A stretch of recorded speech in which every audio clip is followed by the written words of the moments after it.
Hey, and welcome back to another video on this course.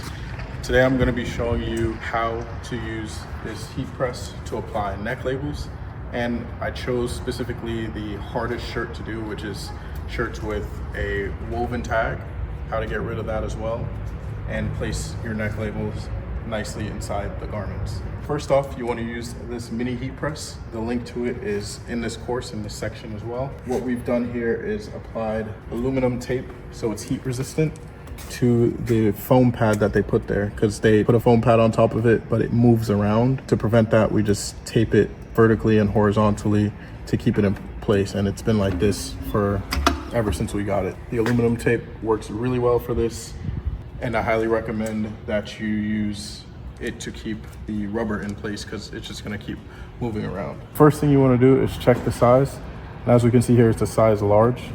Then we would take our 2 index fingers, put it to the back of the shirt, flip it over, hold the front open with our thumb, place it, and make sure the neck label is in the center between the left and the right side of the press pad. At our shop, we offer vinyl transfers, and we get them from Versatrans.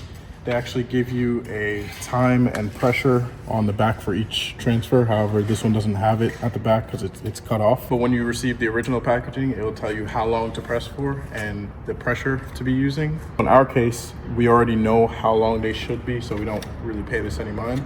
We press for 3 seconds, and we also keep our temperature at 400 degrees Fahrenheit. We recommend our clients get their sizes all on one label, because it allows them to get multiple transfers with the same sizes, so they can use the same transfers for different sizes, if that makes sense. If they have 100 small shirts that they sold, they can make this into 100 small, or they can make this into 100 medium. However, if they got individual sizes for each, it will cost them more, and if they run out of smalls, then they're gone for good. However, with this, they can get 480 for 30 cents a piece, and at that cost, you're getting every size 480 of each. So they can literally sell 480 of size large or XL and still have enough labels for all of them. Considering they're vinyl labels, we can go ahead and scrape out with a penny or a quarter or whatever coin or item that you're using to scratch. You can scrape out all the sizes that are irrelevant to this item. And once all the sizes are gone, we're left with a size large. We can also cut them out. But in our experience, we've noticed that scraping is a lot easier than cutting, because you don't have to pick up a large scissor every time you want to cut a size out. Not only that, but if you're dealing with a label where the sizes are in the middle of the label, if you were to cut a size off, you're cutting off the entire bottom portion of the label. The only way you can get in there is with a scratch tool in the center and scrape off the unnecessary sizes. Now that we have our label nice and cut, we're going to place it in the center by looking at the tag and the side of the press. Hold for 3 seconds, 1, 2, 3, and then hot peel. As you can see, our label is nice and pressed. It looks nice and flat, it looks great.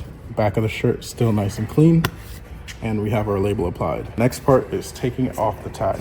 With tearaway tags, it makes it easier to just rip them out and send your shirt on its way.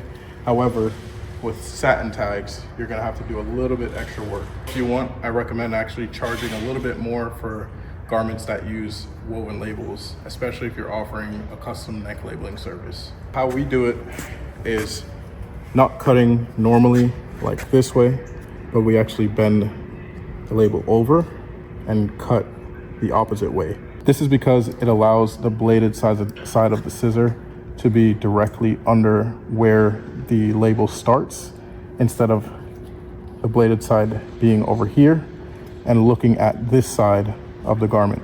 Because if you cut here, there's still going to be a lot of label left under here, and you'll see it peeking out underneath the top seam. So we bend it over so we could get the bottom of it, and you know, if the bottom is clean, then the top will be clean, because obviously nothing can protrude from it if there's nothing there. As you can see, there's a nice clean cut label, and it looks as if nothing was there. There you have it. That's how we do our custom neck labels here at Jumbo DTG. We use vinyl transfer labels from Versatrans. I'll put a link to Versatrans in this part of the course as well, and also show you how to order them from Versatrans. So I hope I helped you get started with your custom neck labels. As always, if you have any questions, feel free to ask me, book a call. I'll be looking forward to speaking with you and helping you continue to grow your business. Thanks for watching, and I'll see you in the next video.